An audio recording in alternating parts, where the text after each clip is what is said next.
بسم اللہ الرحمن الرحیم۔ حضرت بلال رضی اللہ عنہ سے منقول ہے کہ وہ رسول اللہ صلی اللہ علیہ وآلہ وسلم کو نماز فجر کی جماعت کا وقت ہو جانے کی اطلاع دینے کے لیے آئے تو حضرت عائشہ صدیقہ رضی اللہ عنہ نے ان کو کسی بات میں مشغول کر لیا حتیٰ کہ صبح خوب سفید ہو گئی۔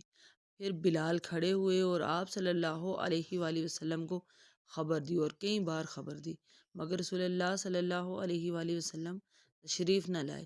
بالآخر جب نکلے تو لوگوں کو نماز پڑھائی تو بلال نے آپ سے کہا کہ سیدہ عائشہ رضی اللہ عنہ سے میں باتوں میں مشغول ہو گیا تھا اور وہ اس سے کچھ پوچھ رہی تھی، حتیٰ کہ خوب صبح ہو گئی اور آپ نے بھی تشریف لانے میں تاخیر کر دی۔ آپ صلی اللہ علیہ وآلہ وسلم نے فرمایا، میں فجر کی رکعتیں پڑھ رہا تھا۔ کہا، اے اللہ کے رسول، آپ نے بہت صبح کر دیا۔ آپ نے فرمایا، اگر میں اس سے بھی زیادہ صبح کرتا تو میں ان سنتوں کو پڑھتا اور عمدگی اور خوبصورتی سے پڑھتا۔ سنن ابو داؤد حدیث نمبر 1257۔ ام المومنین سیدہ ام حبیبہ رضی اللہ عنہ بیان کرتی ہیں کہ رسول اللہ صلی اللہ علیہ وآلہ وسلم نے فرمایا، جو شخص ایک دن میں 12 رکعتیں بطور نفل نماز پڑھتا ہے، اس کے لیے ان کے بدلے میں جنت میں ایک گھر بنا دیا جاتا ہے۔